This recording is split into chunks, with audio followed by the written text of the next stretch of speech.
नमस्कार दोस्तों, मैं हूं बेनाम और मैं झारखंड के देवघर जिले की एक बहुत ही डरावनी और रोमांच से भरी कहानी लेकर आया हूं। तो आप कहानी को पूरा जरूर सुनिएगा और अगर आपने हमारे चैनल को सब्सक्राइब नहीं किया है तो जल्दी से सब्सक्राइब करें और साथ ही इस कहानी को एक लाइक जरूर करें और अपना नाम और रहने की जगह का नाम जरूर लिखें ताकि हम आपको धन्यवाद दे सकें। तो चलिए शुरू करते हैं आज की खौफनाक कहानी। दरअसल कुछ समय पहले ठीक ऐसा ही कुछ हुआ था। उस वक्त मैं एक छोटे से शॉप में काम करती थी। मेरे ड्यूटी के घंटे सुबह 9 बजे आना और शाम 5 बजे जाना थे।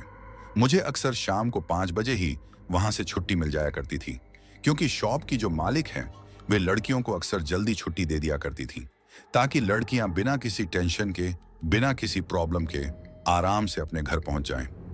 लड़कियों के लिए उनका टाइमिंग भी इसी हिसाब का होता था और सैलरी भी कुछ ऐसा ही मिलती थी। वहीं लड़कों की ड्यूटी सुबह 10 बजे से लेकर रात को 10 बजे तक रहती थी और उनकी सैलरी भी हम लोगों की सैलरी से ज्यादा भी होती थी। वैसे मैं रोज अपनी स्कूटी से घर आ जाया करती थी।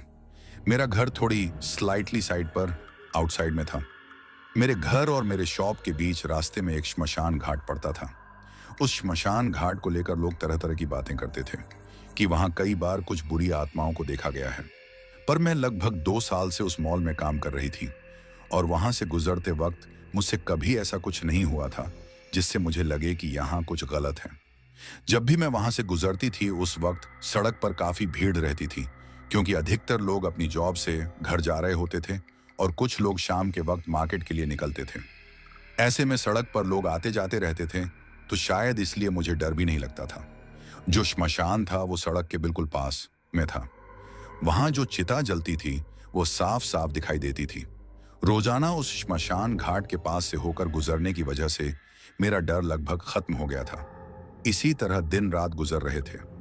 एक दिन शॉप में बहुत भीड़ थी और शादी विवाह का सीजन होने के कारण कई लड़के ड्यूटी पर नहीं आए थे। इसलिए स्टाफ कम होने की वजह से हमें रात के लगभग 10 बजे तक रुकना पड़ा। मैंने अपने घर पर कॉल करके बता दिया था और वैसे भी मेरे पास अपनी स्कूटी थी। फिर भी मेरे घर वालों को चिंता थी कि इतनी रात में मैं अकेली कैसे आऊंगी।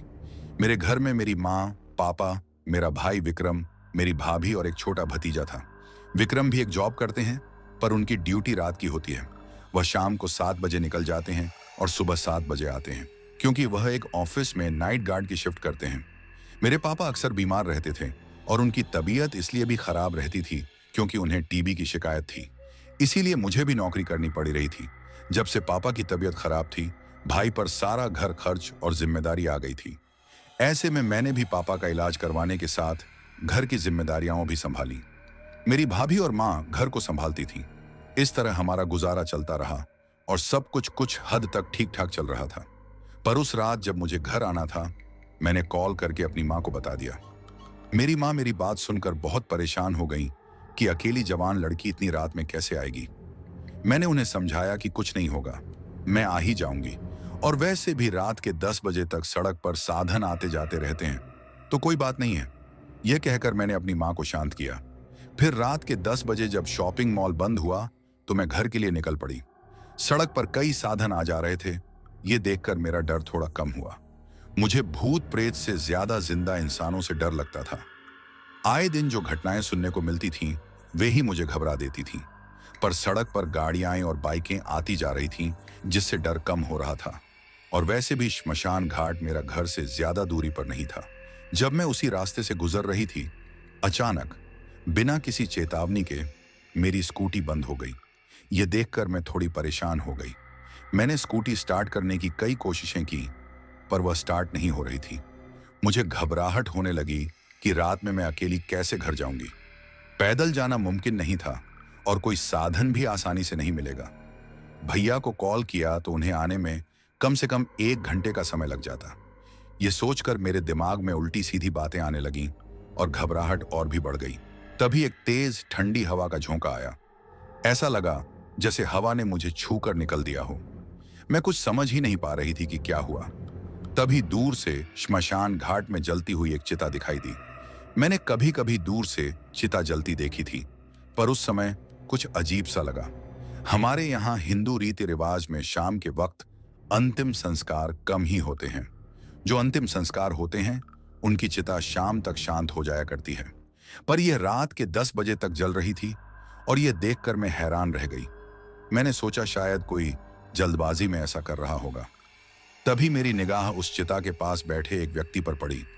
जो व्यक्ति अघोरी जैसा लग रहा था, वह लगभग नग्न अवस्था में बैठा था और उसका शरीर राख से लिपटा हुआ था। वह चिता की ओर घूर रहा था। उस नजारे को देखकर मेरी आंखें फैल सी गईं। मेरा दिल जोर से धड़कने लगा। मैं वहीं खड़ी रही और स्कूटी अब भी स्टार्ट नहीं हो रही थी। वातावरण में एक अजीब सा सन्नाटा था और फिर वही अघोरी जैसे ही मेरी तरफ देखा, उसकी आंखों में कुछ ऐसा था जिसे मैं शब्दों में बयान नहीं कर सकती।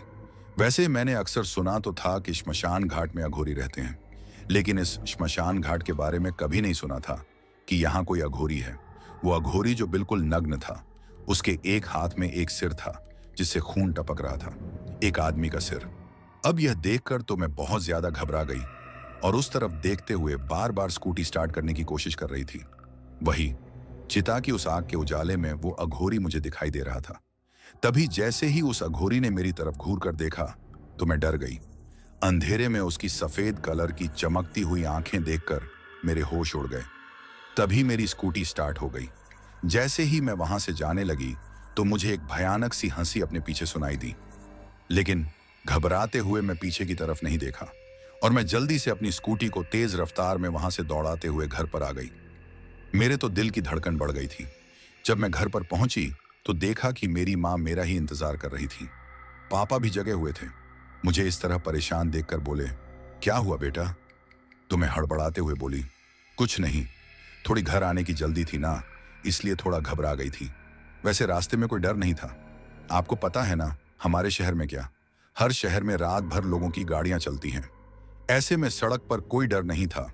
अब मेरी माँ बोली, मैं तो तुम्हारे बारे में सोचकर बहुत ज्यादा घबरा रही थी, लेकिन अब तुम्हें देखकर चैन मिल रहा है। वैसे जल्दी से आ जाओ बेटा, खाना खा लो। अब मैं जल्दी से अपने कमरे में जाकर कपड़े चेंज करके हाथ मुंह धोकर नीचे आई और खाना खाने लगी। तो वही सब कुछ मुझे याद आने लगा, लेकिन फिर मैं उन्हें नजरअंदाज करने की कोशिश कर खाना खाकर अपने कमरे में चली गई। जब फिर से वही बातें मुझे याद आईं तो मैं अपने आप से ही बोली, यार होगा कोई अघोरी, और वैसे भी इन अरियों की भी अजीब दुनिया होती है।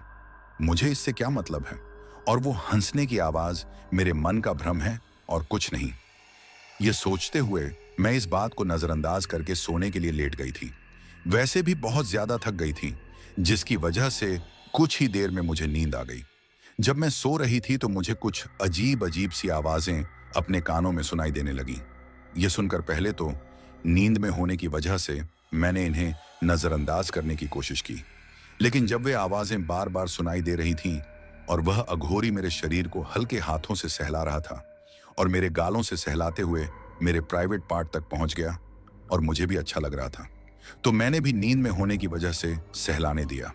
फिर मैंने अपनी आंखें खोलकर देखा तो मेरे साथ वही अघोरी मेरे ऊपर नग्न होकर और मेरे साथ संभोग करने की कोशिश कर रहा था, और मैं यह चाह कर भी मना नहीं कर पा रही थी। और वह अघोरी अपना काम मेरे साथ करके वहां से निकल जाता है, और उस समय मुझे भी काफी मजा आ रहा था, इसीलिए मैंने भी उसके साथ काफी मजे में खो गई थी। लेकिन जब मेरी अपनी आंखें खोलकर मैंने जैसे ही देखा तो मेरे होश उड़ गए। मैं थर थर कांपने लग गई और जल्दी से मैंने हड़बड़ाते हुए ठीक तरह से अपनी आंखें खोलकर जो देखा, उसे देखकर तो मेरे तो समझ में नहीं आ रहा था कि ये मेरे साथ क्या हो रहा है, क्योंकि अब मैं अपने घर पर नहीं थी, उसी श्मशान में लेटी हुई थी जिस श्मशान के पास होकर मैं घर जाती थी। उस वक्त अपने आप को श्मशान में देखकर मैं घबराते हुए चारों तरफ देखने लगी। तभी वह चिता जो मुझे पहले जलती हुई दिखाई दे रही थी, वो चिता अब भी जल रही थी और उसके सामने वही अघोरी बैठा हुआ था जिसे मैंने अपने घर जाते वक्त देखा था। उसके तन पर एक भी कपड़ा नहीं था, वह पूरी नग्न अवस्था में था। उसके सामने एक लाश पड़ी हुई थी जिसके सिर नहीं था, क्योंकि उसका सिर उस अघोरी के हाथ में था और वो उन पर तंत्र मंत्र कर रहा था। बड़ा ही अजीब सा डरावना माहौल में उस वक्त देख रही थी। वहीं वह अघोरी देखने में ही बड़ा ही भयानक और डरावना था। उसके पूरे शरीर पर भस्म लिपटी हुई थी। बड़े बड़े भयानक से उलझे हुए जानवरों के बाल जैसे बाल थे, जिनमें भी भस्म भरी हुई थी। उसके गले में बहुत तरह की माला थी और उसकी आंखों की पुतली बिल्कुल सफेद थी। अपने हाथ में उस सिर को लेकर वो अजीब व गरीब से मंत्र बोले जा रहा था। बड़ा डरावना लग रहा था। कोई कह नहीं सकता कि वो कोई जिंदा अघोरी है। अब तो घबराहट की वजह से मैं कुछ सोच समझ नहीं पा रही थी। तभी उस अघोरी ने मेरी तरफ घूर कर देखा और फिर अजीब तरीके की उसके चेहरे पर मुस्कान आ गई।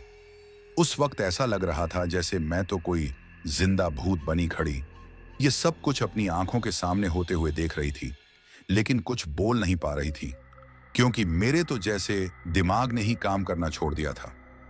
तभी वह अघोरी अपनी जीभ बाहर निकालकर अजीब तरीके की आवाज करते हुए जोर जोर से चिल्लाने लगा। अब जैसे ही वह चिल्लाने लगा तो उसके हाथ में जो सिर था उसने अचानक से आंखें खोली। यह देखकर मेरा तो कलेजा मुंह को आ गया। तभी वह सिर तेज आवाज में रोने लगा।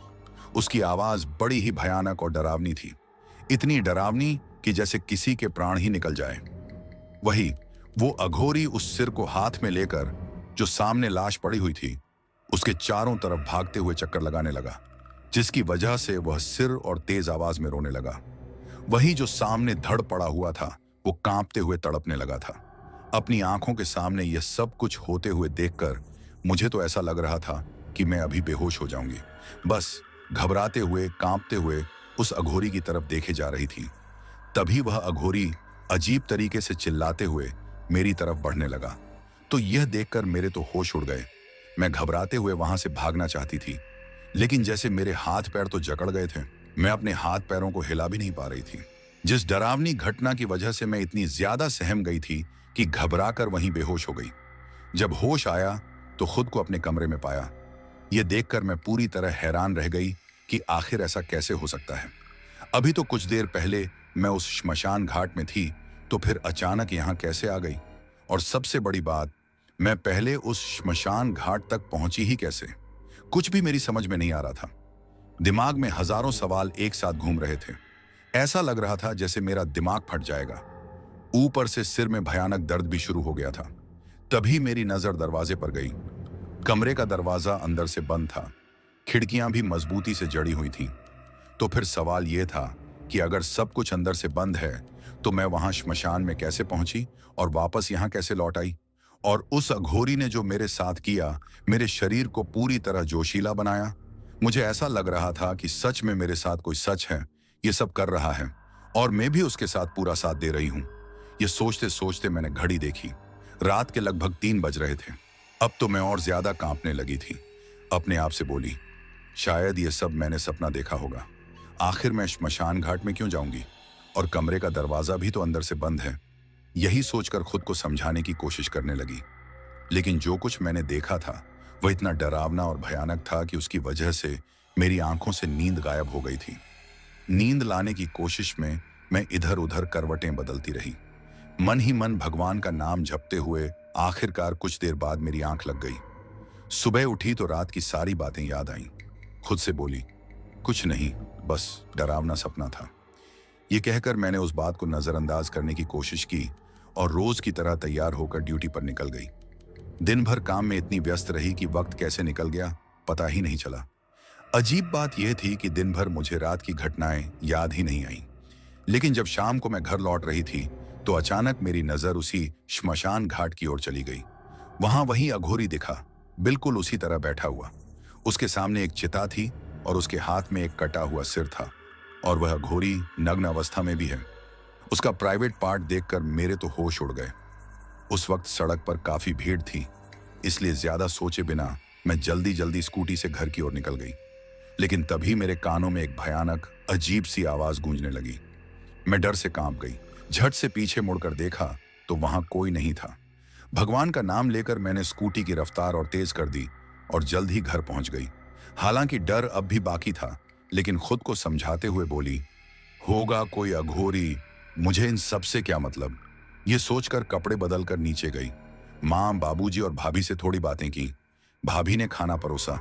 खाना खाकर मैं ऊपर अपने कमरे में जा रही थी कि तभी बगल वाले गेस्ट रूम से जोर जोर से दरवाजा पीटने की आवाज आने लगी। ऐसा लग रहा था जैसे अंदर कोई बंद हो और लगातार दरवाजा खटखटा रहा हो। मैं घबरा गई। दिमाग में सवाल आया, कौन हो सकता है?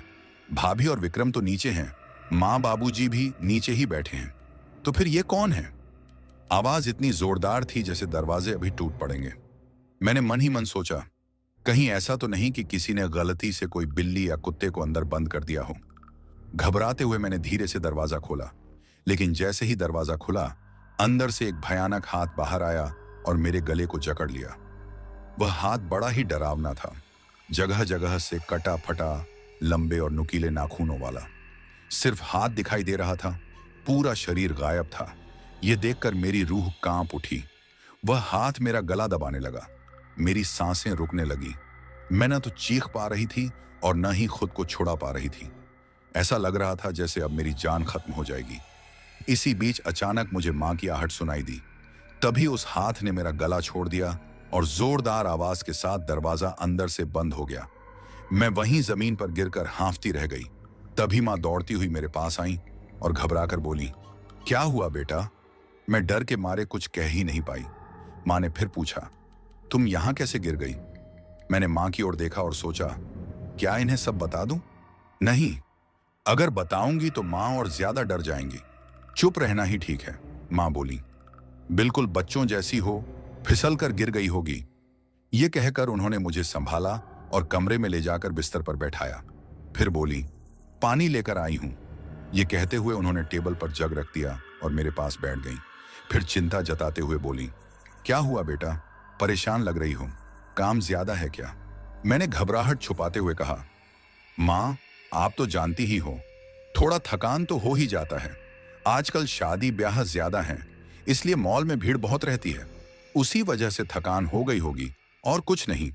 मां मुस्कुराई और बोली, मेरी बेटी सच में बेटे की तरह जिम्मेदारियां निभा रही हैं। भगवान हर किसी को तेरे जैसी संतान दे। ये कहते हुए उन्होंने मुझे गले से लगाया और सिर पर हाथ फेरते हुए बोली, ठीक है बेटा, अब सो जाओ। अब मैं सोने के लिए बिस्तर पर लेट गई, परंतु अंदर से घबराहट इतनी बढ़ गई थी कि मन लगातार डर रहा था। दिमाग बार बार उसी सवाल पर अटका हुआ था, उस कमरे में आखिर कौन था? और वह डरावना हाथ, अगर हाथ बाहर आया था तो फिर शरीर क्यों नहीं दिखा? केवल हाथ ही क्यों? बचपन से मैं इसी घर में रह रही हूं, लेकिन ऐसा अजीब और भयानक अनुभव पहले कभी नहीं हुआ था। असंख्य बातें एक साथ मेरे दिमाग में घूम रही थीं। उस समय मैं बुरी तरह कांप रही थी। डर के कारण मैंने तुरंत अपने कमरे का दरवाजा अंदर से बंद कर दिया, खिड़कियां भी कसकर बंद कर दी। हर क्षण ऐसा लग रहा था कि वह हाथ फिर से बाहर आएगा और मेरा गला पकड़ लेगा। दिल की धड़कन तेज हो चुकी थी। मन तो कर रहा था कि भागकर मां के पास चली जाऊं, लेकिन सोचने लगी कि अगर मां को सब बता दूंगी तो वे भी डर जाएंगी। इसलिए अपने आप से बोली, हे भगवान, आप मेरे साथ रहना, मेरी रक्षा करना। मैं अब भी बहुत घबराई हुई थी, लेकिन मजबूरी में आंखें बंद करके सोने की कोशिश करने लगी। कुछ ही देर बाद हल्की सी नींद आने लगी। तभी मुझे अजीब सी आवाज सुनाई देने लगी, जैसे कोई फुसफुसाहट मेरे कानों में गूंज रही हो। नींद के कारण पहले तो ध्यान नहीं दिया, लेकिन जैसे जैसे आवाज तेज होने लगी, मैं झटके से उठ गई। आंखें खुलते ही मेरे तो होश उड़ गए। मैंने पाया कि मैं फिर उसी श्मशान घाट में खड़ी हूं। यह देखकर रोंगटे खड़े हो गए। मैंने घबरा कर कहा, नहीं, आज मैं सपना नहीं देख रही हूं, सचमुच यहां आ गई हूं। लेकिन कैसे? सामने का दृश्य देख मैं थर थर कांपने लगी। वही अघोरी मुझे घूर रहा था और भयानक हंसी हंसते हुए मेरी ओर बढ़ रहा था। मैं चीख भी नहीं पाई, बस घबराकर भागने लगी। परंतु वह अघोरी भी गुस्से में चिल्लाता हुआ, हाथ में कटा हुआ सिर पकड़े मेरे पीछे दौड़ पड़ा। अब तो मेरी हालत खराब हो गई।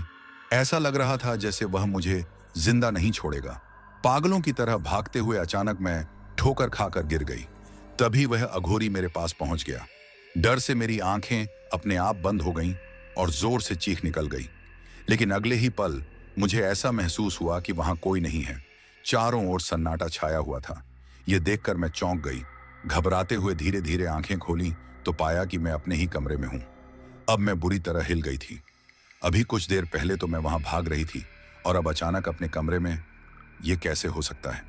और अजीब बात यह थी कि ठोकर खाने पर पैर में चोट लगी थी, लेकिन अब कोई दर्द नहीं था। मैं बुरी तरह घबराई हुई थी, कुछ भी समझ नहीं आ रहा था। मजबूरी में फिर से बिस्तर पर लेट गई। कभी लगता कि यह सब एक डरावना सपना है, तो कभी लगता कि नहीं, यह हकीकत थी। मेरे मन में हजारों सवाल उठ रहे थे कि तभी अचानक कमरे में वही अघोरी के मंत्रों की आवाज गूंजने लगी। मैं बुरी तरह डर गई। कुछ सोचती या चिल्लाती उससे पहले ही उसकी भयानक हंसी चारों ओर गूंज उठी। अब तो मेरी हिम्मत जवाब दे गई। घबरा कर मैं चीखते हुए कमरे से बाहर भागी और सीढ़ियों से नीचे दौड़ गई। मेरी चीख सुनकर घर वाले भी बाहर आ गए। वे घबरा कर मेरी ओर दौड़े। मेरी हालत देखकर वे भी चौंक गए।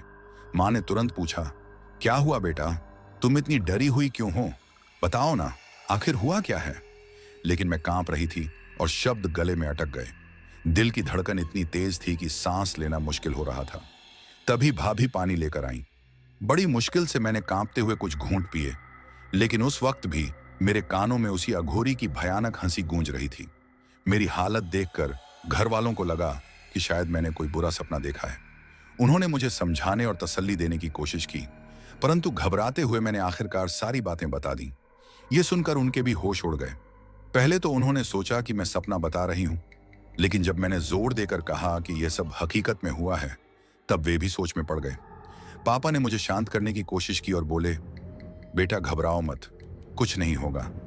परंतु उनकी आंखों में भी डर झलक रहा था। उस रात मैं अकेले सोने की हिम्मत नहीं जुटा पाई, इसलिए भाभी के साथ उनके कमरे में चली गई। विक्रम नाइट ड्यूटी पर थे और भाभी भी मेरी बातें सुनकर सहम गई थी। उस रात हम दोनों ही डर के साए में थे।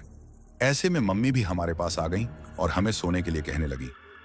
लेकिन जो कुछ मैंने देखा था, उसके बाद तो घबराहट इतनी बढ़ गई थी कि मुझे नींद आ ही नहीं रही थी। मैं बस बिस्तर पर आंखें बंद करके सोने की कोशिश कर रही थी, लेकिन हर बार जब आंखें बंद करती तो वही सब कुछ आंखों के सामने आने लगता।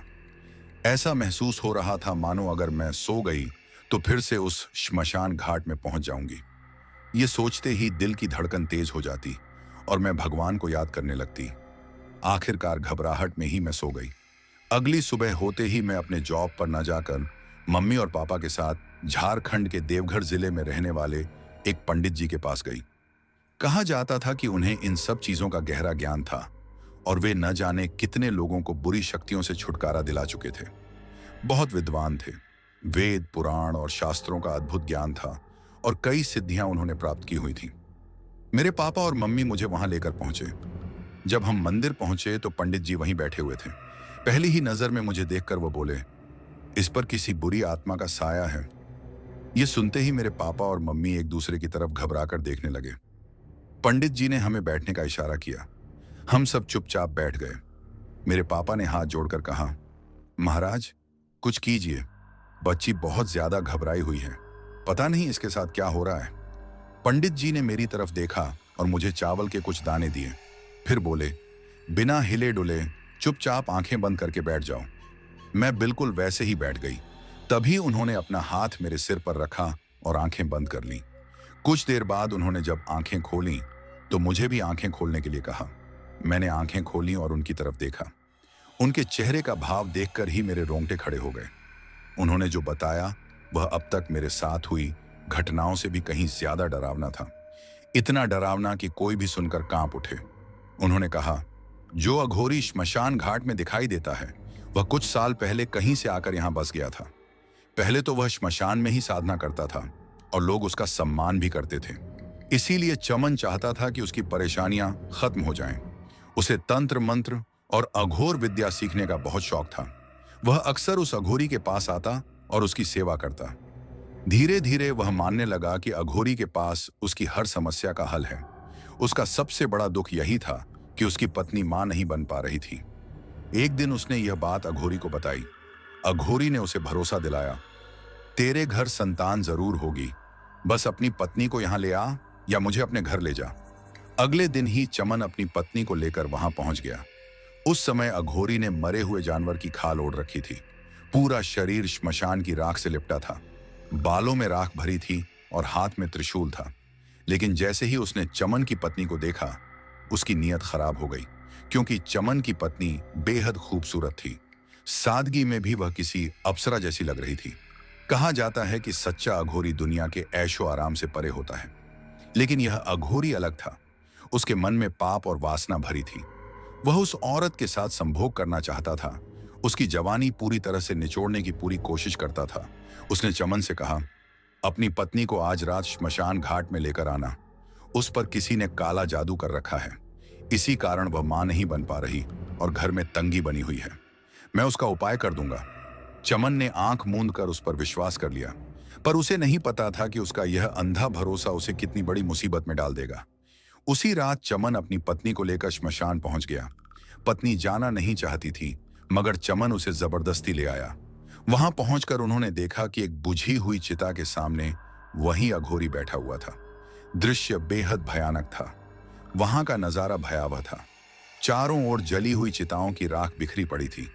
उसी के बीच उस अघोरी के पास इंसानों की खोपड़ियां और हड्डियां बिखरी थीं। यह देख चमन की पत्नी बुरी तरह घबरा गई। तभी अघोरी उसकी ओर देखते हुए अजीब सी मुस्कान के साथ बोला, डरो मत। उसने दोनों को ध्यान से देखा और फिर चमन से कहा, तेरी पत्नी पर बहुत बड़ा काला जादू किया गया है। इसी कारण यह कभी मां नहीं बन पाएगी और तुम्हारे घर में हमेशा तंगी बनी रहेगी।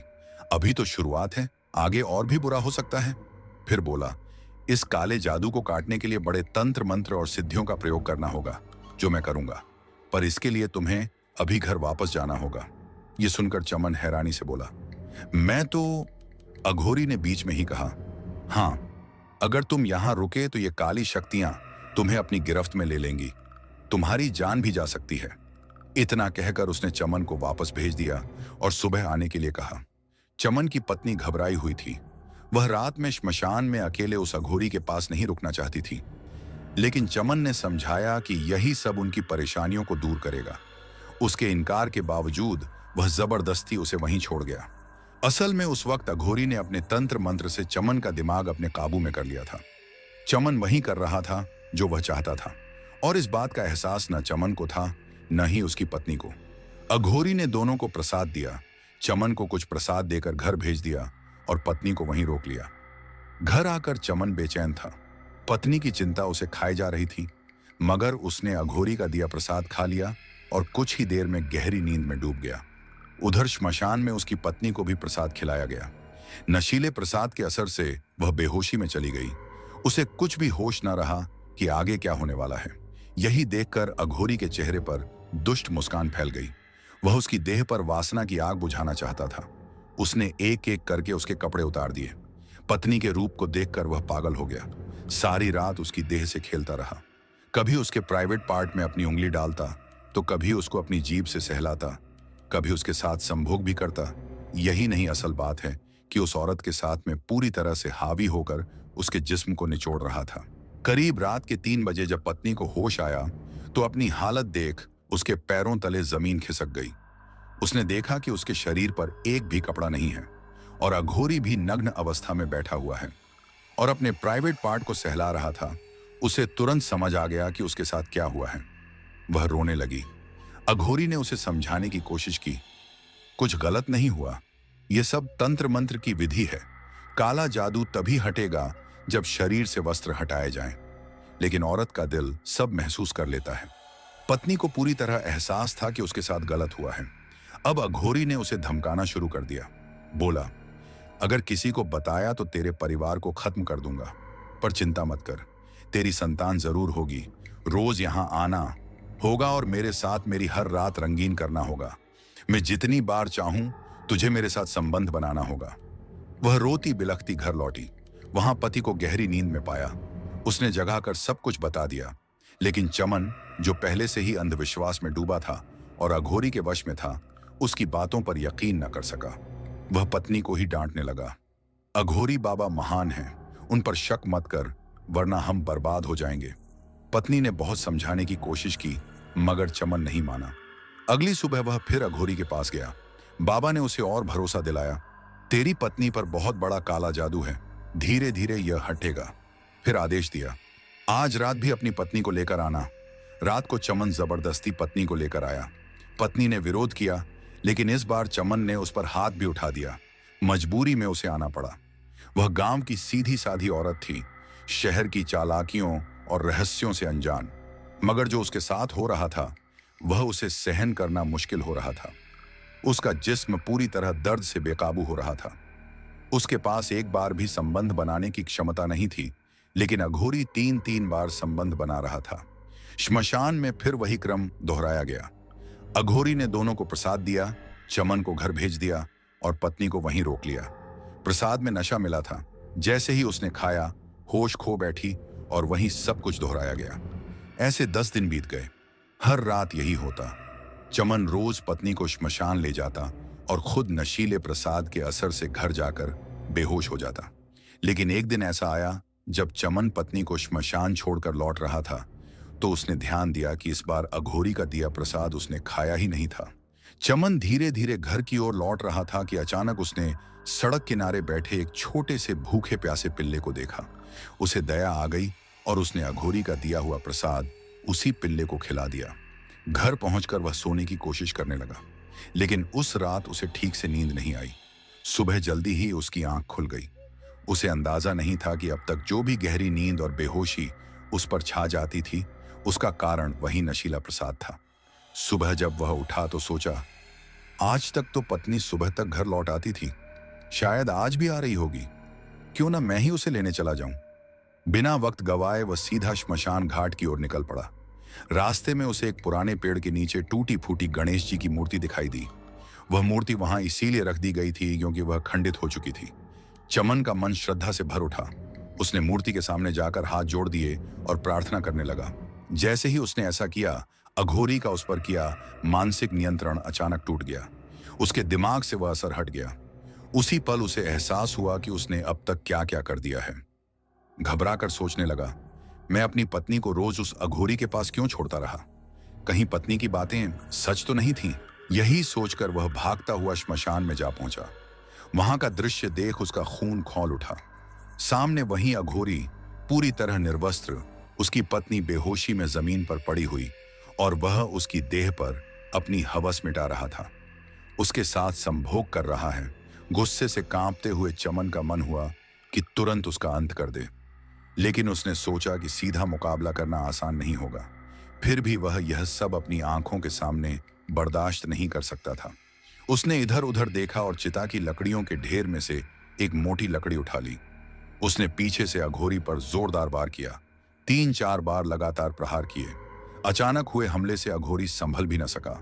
उसके सिर से खून बहने लगा और वह लड़खड़ाकर गिर पड़ा। गुस्से से अंधा चमन उस पर तब तक वार करता रहा जब तक वह निढाल होकर मर न गया। अपनी करतूतों में डूबा हुआ अघोरी इतनी देर तक यह तक महसूस नहीं कर पाया था कि चमन वहां पहुंच चुका है। जब सब खत्म हो गया तो चमन के भीतर डर घर करने लगा। उसने अपनी पत्नी को होश में लाने की कोशिश की। कुछ देर बाद पत्नी संभली और इधर उधर देखा।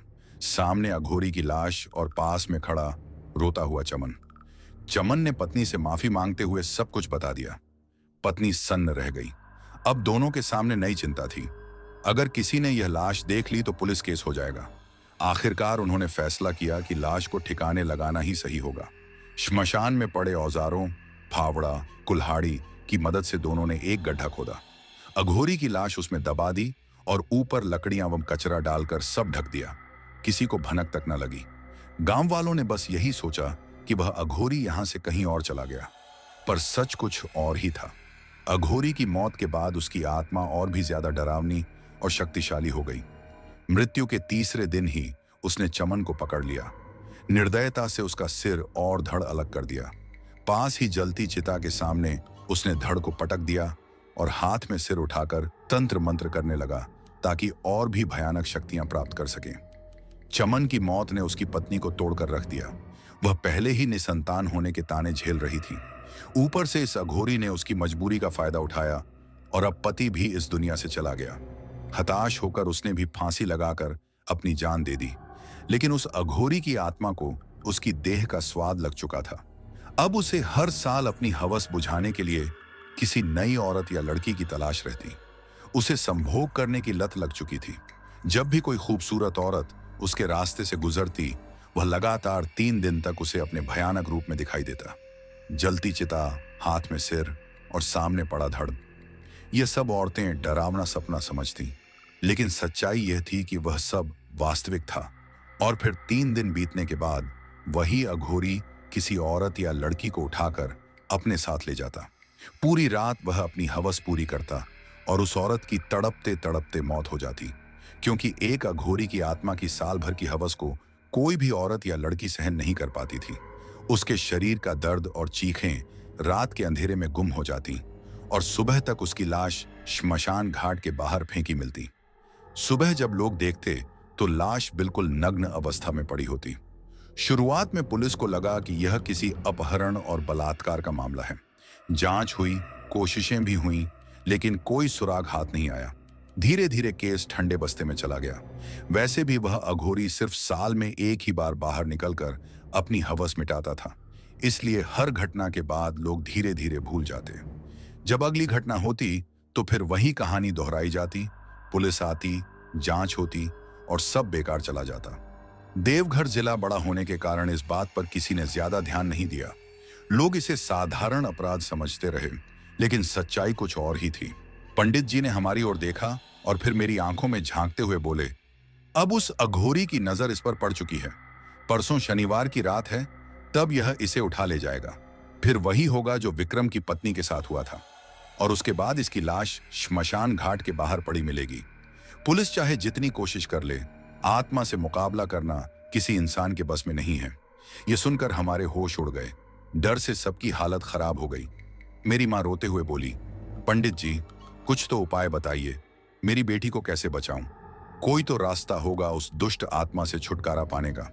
पंडित जी गहरी सांस लेकर बोले, उस अघोरी की आत्मा बेहद शक्तिशाली है। साधारण इंसान उसका सामना नहीं कर सकता, लेकिन मैं कोशिश करूंगा कि यह बच्ची उसकी हवस का शिकार न बने। इसके लिए हमें आज ही तैयारी करनी होगी। उन्होंने हमें चावल के कुछ दाने दिए और कहा, इन दानों को घर के चारों कोनों पर रख देना, इससे वह आत्मा अंदर नहीं आ पाएगी। लेकिन कल और परसों की रात इसके लिए बेहद खतरनाक होंगी। कल अमावस्या की रात है और फिर शनिवार। वो जरूर इसके दिमाग को अपने वश में करने की कोशिश करेगा। इसलिए मुझे यहाँ हवन करना होगा और साथ ही उसका अधूरा संस्कार पूरा करना होगा, तभी इस आत्मा से मुक्ति मिलेगी। पंडित जी की बातें सुनकर हम सब सन्न रह गए। डर मेरी रग रग में उतर चुका था। मेरे माता पिता की हालत भी मेरे जैसी ही थी। घर लौटकर पापा ने चावल के दाने चारों कोनों पर रख दिए। अब वे मुझे अकेला भी नहीं छोड़ना चाहते थे।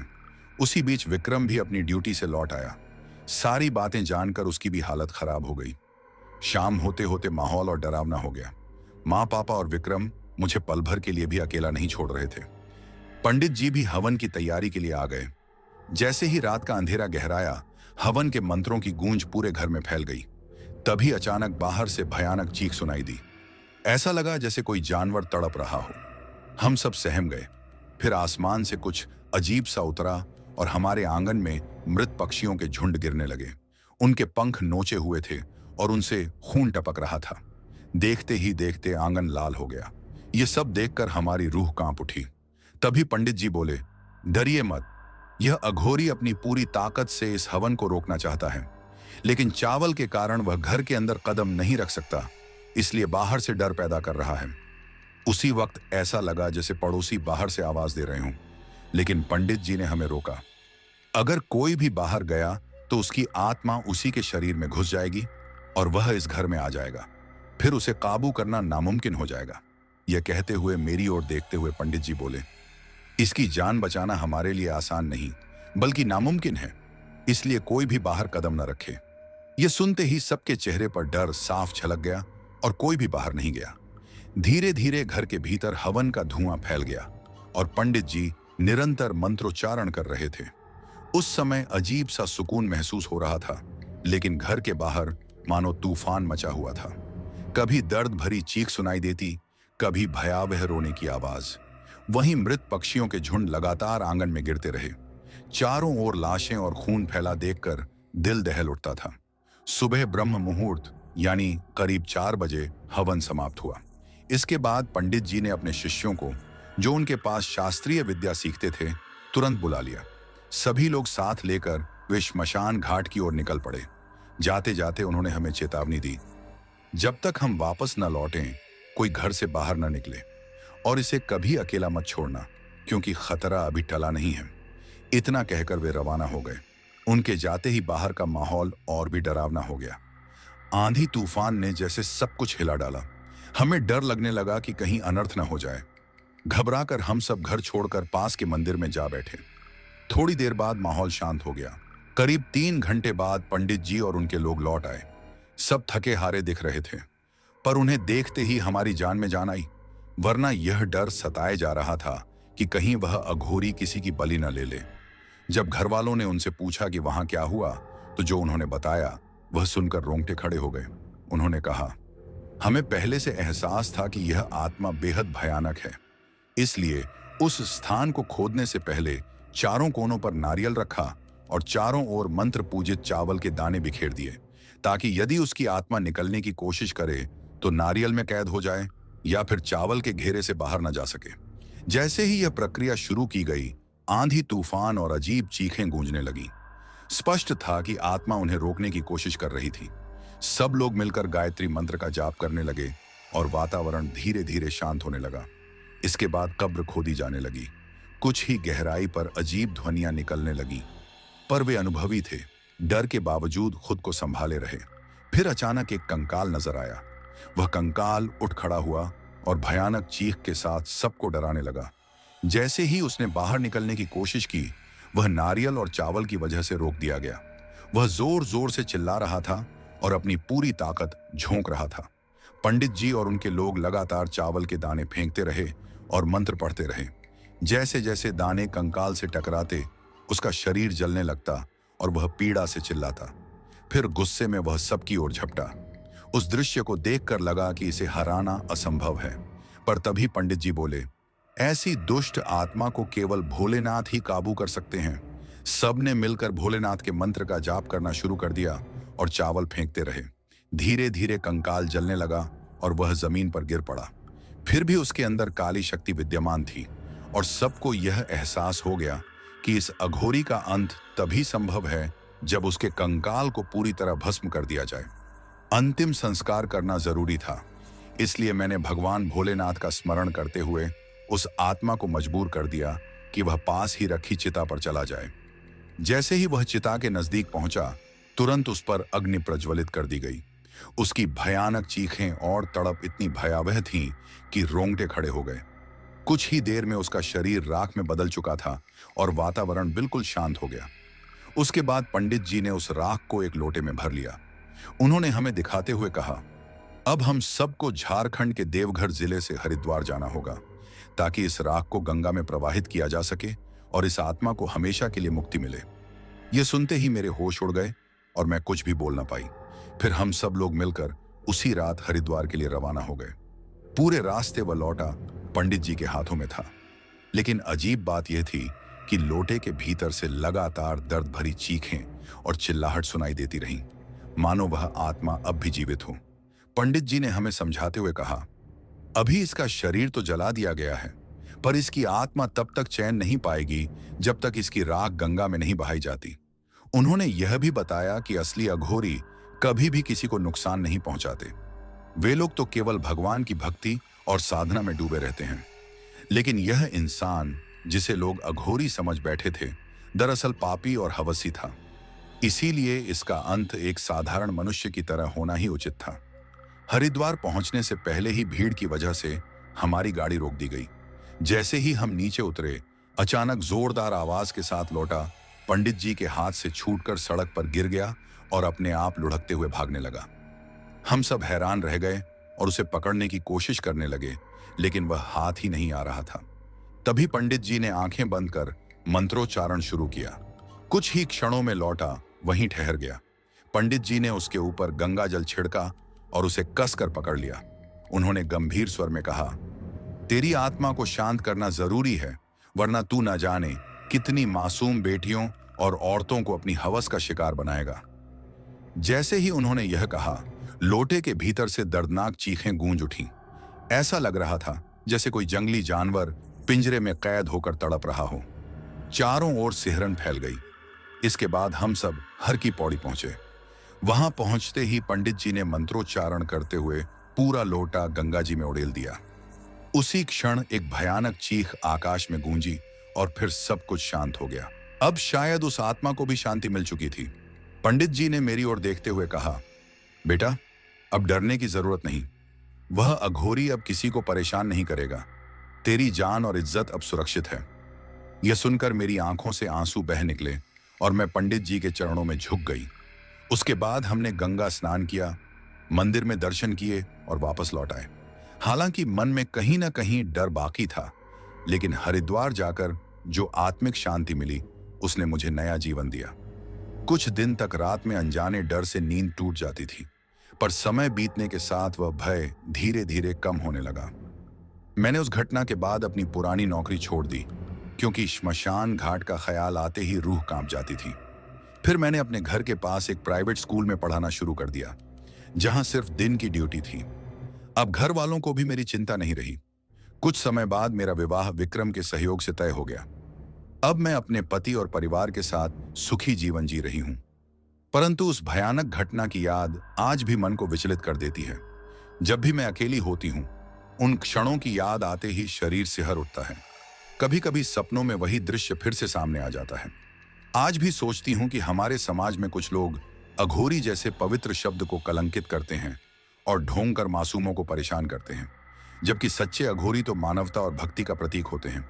शायद उस रात मेरी किस्मत ही अच्छी थी कि मेरी जान और इज्जत दोनों बच गईं, वरना कौन जानता आज मैं इस दुनिया में होती भी या नहीं।